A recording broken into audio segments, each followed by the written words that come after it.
Hey guys, welcome back to Naily by Nature. My name is Naily.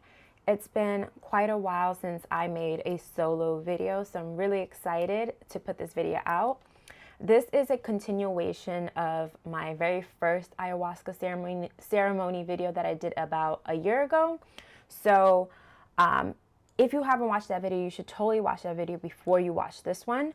As promised, at the end of that video, I said I would give a 1-year update to you all, so here it is.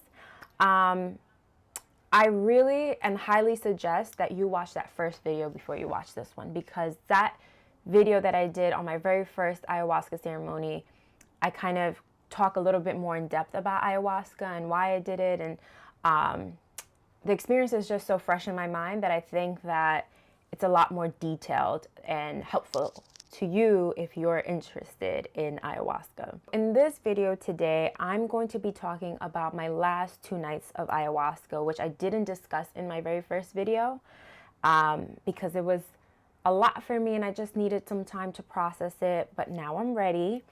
And then I'm going to tell you a little bit about what it's been like a year after ayahuasca in terms of my spirituality, personality, energy, relationships, career, etc. And then finally, I'm going to end the video with giving you a little bit of information that I wish I knew before I did ayahuasca and things you should expect if you are considering trying this plant medicine. So let's just jump right in. So the way I left off my last video, I told you that I would wait to talk about my last 2 nights of ayahuasca. I really wasn't ready to share at the time, but it's been a year and I feel more comfortable sharing. So as I mentioned in my last video, there's different types of ways of doing ayahuasca, and the way that I did it was called Santo Daime. I'll insert a link in the bio for you if you're interested in learning a little bit more. I did this ceremony with about 150 people. Yes, every time I tell people, they're like, what? Such a intimate thing to do with so many people. It was from like 9 a.m. to 9 p.m. I did it with my niece. If you're familiar with my channel, you know that me and my niece have been on this journey together from the very beginning. That's my homegirl. And we were together in Costa Rica, Mexico, Israel, Palestine, New York, and in a couple of days we'll be off continuing our journey. The second ceremony was 2 days after the first one. They give you like 2 days in between, so you know you can rest up, you can process. It's a lot for your body, it's a lot for you mentally, spiritually, all of that. So the second night of ayahuasca was the African drumming and dance night. Yes, we were dancing. Now, this isn't like you're dancing at like a nightclub, you know, it's not like boom, boom, boom. There's a band in the middle of the Maloka, which is where all the ceremonies are held. And the dance is like quite simple. There's like 3 circles and they're all within each other. And we basically move in unison left to right, I think. That, if I can remember, it's like you basically are going 1, 2, 1, 2. It's very simple. So you basically take your first glass of ayahuasca, you get cleansed by someone with an incense, and then the ceremony begins. The point of this night, the African drumming night and music and dance, the point of this night is to basically move the energy as a collective, to basically be unified so we are whole and one. So that's the whole point of, you know, dancing together in this way, in this circle, okay? Because I think a lot of people, you know, when I tell them that we did this dance night, it's very different from, I guess, the way that most people know of ayahuasca. You know, most people know of ayahuasca is like you sit on a mat and you kind of take your glass and everyone goes to their respective journeys. But this one was the way that's what I'm saying. The way I did ayahuasca is very different. It's called Santo Daime. Really check it out before, you know, you decide to do ayahuasca. So here was my experience of that night. So after the first glass, the ceremony began and my head immediately began spinning. The African drumming was doing something to me, okay? I think within 5 minutes, I like ran out from the Maloka and I just started puking. Some of the women, you know, who were like assisting tried to get me back in and help me out. They really urge everyone to stay underneath the Maloka and remain one with the collective. The reason they ask everyone to stay in the Maloka is for a few reasons. And one of them is because they bless the Maloka. And once they bless the Maloka and they start the ceremony, dark energy basically tries to attack the Maloka and intercept it. So I could not stand being in the Maloka. Like, I was throwing up from the beginning of that ceremony till the end of that ceremony. And when the second round of ayahuasca came out, I was just like, I don't think I should take it. But then people who have done it multiple times really urged me to take it. They were like, you know, you don't want to be in between worlds. Really telling me that I should embrace whatever experience was about to happen to me. So I was just like, you know what, I trust you guys. And I took the second glass. So needless to say, the second cup took me over the edge. The music was like almost beating this darkness out of me. It was the darkest night of my life. At one point, I felt like I was in a computer. My vision was completely shaky. I felt like everything looked like distorted images, like as if a computer would look. Every time I closed my eyes during the ceremony, I felt like I was seeing like demonic things. That night, before I took my first glass, I dedicated it to someone who, you know, I really loved. And, you know, I spoke to Mother Ayahuasca. And if you are thinking about ayahuasca, you should do this, because the medicine is extremely intelligent. So whatever you speak into that glass, it's going to show you something that you need to know about it. So I spoke into the glass and I asked Mother Ayahuasca, I asked her to help me heal this relationship. I felt like some of that darkness I was experiencing and purging was not just mine, but also theirs too.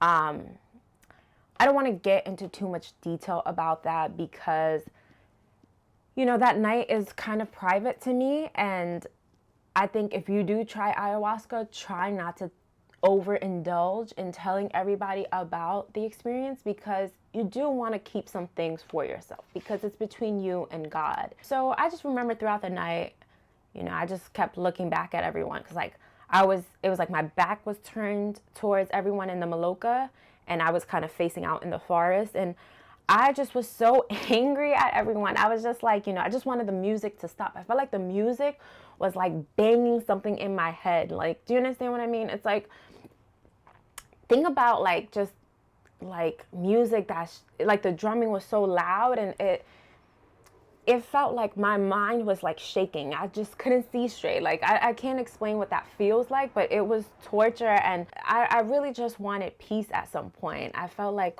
you know, throughout the night, I was just kind of like, I just want this to stop. I want all of this to stop. And it felt like it was never going to stop. I felt like I was going to be stuck in this forever. But I also knew that at some point it would eventually stop. The best way I can explain it to you guys is that it felt like something was being dragged out of me. You know, it felt like something that was so generational. It was just, it was dark, you know? And at one point I looked around at everyone, and this was after like the second glass.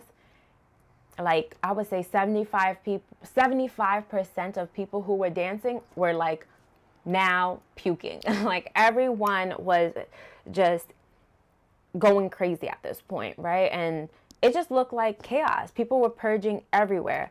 And I remember thinking like, we are all so fucking crazy.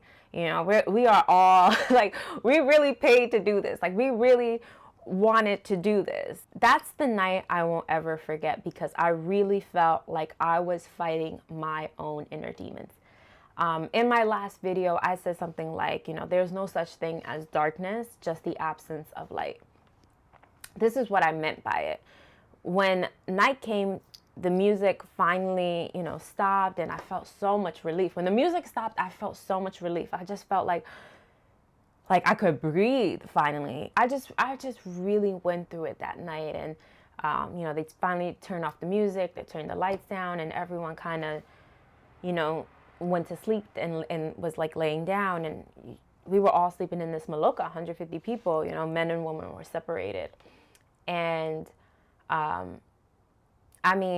we were all just sleeping like together, and there was girls left and right to me at my feet. And I just started to like cry. I was crying, and I was like, Sadia, I was telling my niece, I was just like, I can't do this anymore. I felt so defeated. I felt like I was the worst person in the world, because you're seeing all this darkness and you're like, am I a bad person? You're questioning yourself. You're questioning, like, why did God show me this? Like, why did Mother Ayahuasca show me this? Like, the night before, it was beautiful. And this night I felt like it showed me something that was so like almost demonic, That next morning, I was completely over it. I was ready to go home. I was done with ayahuasca. I was like, this was not a good experience. I felt like I was a bad person. I felt like this shit is demonic. I felt like I'm not touching that again, I think it's a natural response, because who would want to put themselves through that, And everyone who had been doing ayahuasca for years was like, it's so important that I do the final night.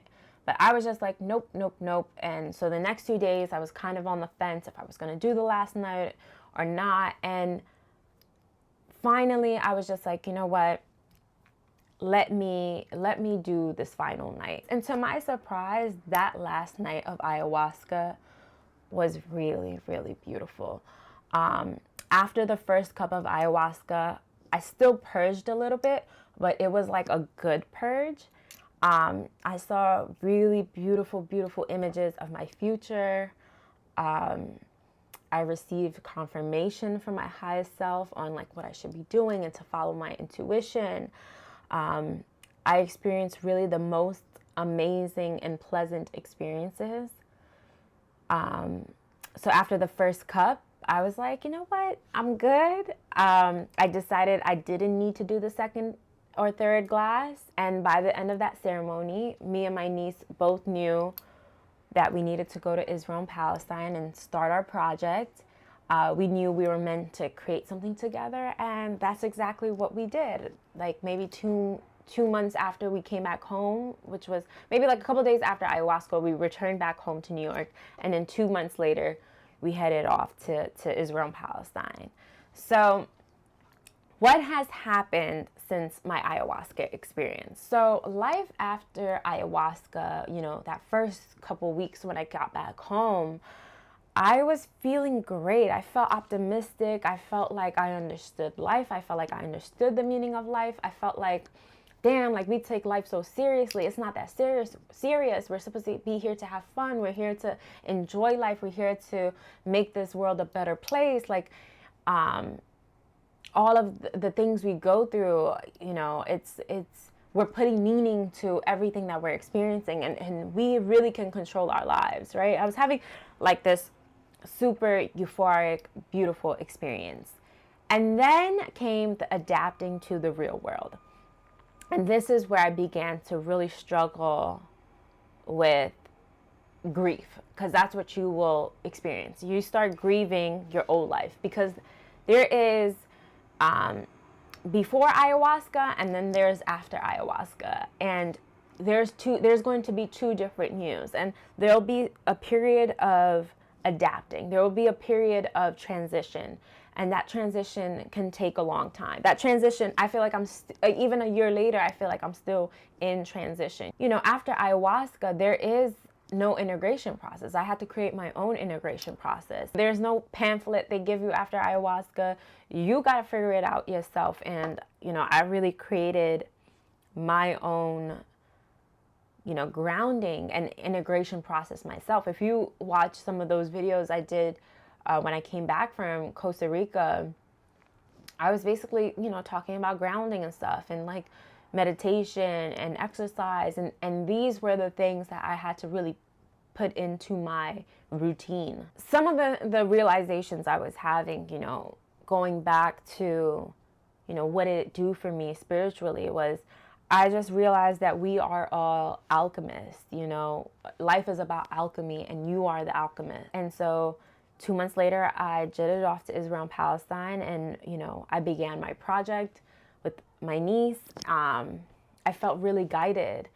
My trip to Palestine was like a whole nother ayahuasca experience. It's like one ayahuasca experience and then like a whole different type of ayahuasca experience. Like the entire experience of going to Israel and Palestine was so heavy, and, you know, I just didn't feel like, I felt like I had suddenly all these questions about life. I just couldn't understand what the point of some of that suffering was. I just felt so confused, and I had more questions, and now felt like, well, what? It was a really difficult time for me, especially those couple months. And I really numbed myself those couple months, because I was like, if I feel my feelings, I'm not going to get through this project. And so coming back home after Palestine was extremely intense. The video right before this one, I filmed it in September when I came back, and this is, I think at that point it was like 9 months after ayahuasca, and this video I'm shooting in January, which is now a full year after ayahuasca. But you can see each video I did about my journey of ayahuasca, you can see that I'm in completely different phases. But the second half of the year after ayahuasca was definitely a grounding period. So I came back home from Israel and Palestine in July. I had started my journey in November of 2021. And so it was like I was traveling in and out for like almost like a little less than a year, but I felt exhausted. I felt mentally exhausted. I felt like, whoa, this was a lot. And so I had 6 months where I stayed home, and I got these videos out of my experience, of my documentary, of these interviews that I conducted while I was there. And I had initially planned to continue my travels 2 months after I returned home. But me and my niece were like, we need a minute. We need a minute to really ground. We need a minute to process ayahuasca. We need a minute to process our trip. We need a minute to like actually go through our videos and edit it. And it felt like there was so much that I suppressed that I needed to allow myself to feel. So it was like I was almost playing catch up. But in a couple of days, I continue my journey, and I continue this project, and I'm really excited for it. So that's going to be something really interesting to see how I am doing in that next stage. I don't want to make this video too long, so I'm just going to tell you guys some things that I think you should know about ayahuasca if you are considering doing ayahuasca, okay? So I want to start off by saying ayahuasca is not a cure. Ayahuasca is a medicine, okay? Ayahuasca can only assist you in your healing. Not everyone who does ayahuasca is healed. You are not healed after ayahuasca, okay? Like a medicine, like any medicine that we take, it only assists you in healing yourself, okay? It only assists the body in healing it. So it's not a cure. And I think a lot of people think, oh, I'll do ayahuasca and I'll be cured of all my traumas, you know? That's a misconception. That's truly a misconception, because I've met so many people who did ayahuasca that's human as fuck, okay? They're still very human. They're not these spiritual gods. They're not these enlightened creatures. they're still very, very human, okay? So ayahuasca is not a cure, it's a medicine. Ayahuasca will live within you forever, okay? Once you do ayahuasca, she's with you forever. This could mean that you might have a lot more trauma to confront, you know, after ayahuasca. And that was my thing. After ayahuasca, there were so many things about myself that I had to confront. But here's the thing. You'll have the courage to face those things, okay? Use ayahuasca to assist you in removing the blocks that are preventing you from being great, okay? If you feel like there are things about yourself, like your self-worth, that you need some assistance with, use ayahuasca to kind of address those things, you know? Be open to what shows up for you. Ground yourself through it. Be gentle with yourself. You know, this is an experience. This is you meeting God. This is you in a different realm of reality. Now, here's an important part I want to mention in this video. Make sure you do ayahuasca with real shamans, okay? You want to do this with a shaman who this medicine has been passed down to him for generations, okay? I personally, this is a personal thing, I wouldn't recommend doing it with, you know, Americans, Europeans, Israelis. You know, there's a lot of shamans out there that will be like from America or Israel or Europe, and they're like, yeah, you know, we were blessed by a shaman, and they're telling us, you know, now we're shamans and we're, you know, hosting these ceremonies. Listen, you do you, but I'm just going to tell you guys, don't do it. This is my personal recommendation. Do ayahuasca with a shaman who this medicine has been passed down from generation to generation to generation. Because the way that they do it, ayahuasca is coming from them. So wouldn't you want to do it with people who have been doing it for centuries? I heard that like some people eat meat during their time doing ayahuasca. And listen, eating meat when you're about to do ayahuasca, I would say run, girl, because a shaman will tell you to be on a diet. Like you're supposed to have like such minimal food, and definitely not meat. But there's some American, you know, people who are hosting these ceremonies, and they're like, yeah, it's totally fine to eat meat. Do your research. That's what I'm going to say, because the spirituality has become so very industrialized, and profits have become everything. But lastly, I just want to say, you know, honor the plant medicine, really understand your why. Why are you doing ayahuasca? Be open to what it shows you. It will almost always be something you don't expect to see. You will have supernatural experiences after it, you know, be open to that, you know. Sometimes it feels like I have a sixth sense. You know, just reading people's energy. Sometimes I feel like I can read people's minds, just understand their auras. I feel like my natural gifts as a human being have only intensified. Be ready for your life to change dramatically, okay? So if you are in a relationship and you are thinking about trying ayahuasca, be open to the fact that once you do ayahuasca, you know, your relationship could end. You might get this feeling of knowing that this is not the person you're supposed to be with. And you could be madly in love with this person before ayahuasca. You could be like, I'm going to marry this person. But after ayahuasca, you know, you might see something else. You might be told something else from your highest self. And you have to be prepared to deal with that. So, you know, these things can be so heartbreaking, you know? You think you're doing this thing to like heal, and instead after ayahuasca you just experience more heartbreak. And lastly, I just want to say, after ayahuasca there is a period of grieving, okay? You're gonna grieve a lot. There's a lot of grieving, because in the process of letting go, you're gonna feel grief. And it's so important that you allow yourself to grieve, because healing isn't sunshine and I feel great. It's actually, you know, fetal position in the corner of your bedroom, crying your eyes out. That is healing, okay?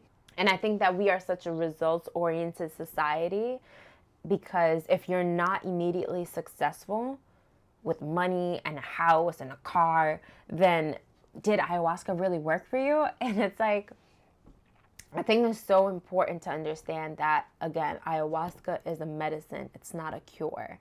But once you see what you see during ayahuasca, you realize you can make it through anything. You will have the courage to continue, you know, persevering and following your dreams and your passions. And you'll know that you're guided. You'll know that you're guided. You'll know that the universe is really looking out for you. So yeah, I really hope you enjoyed this video. I hope it was helpful. Comment below if you have any questions. I would love to answer them.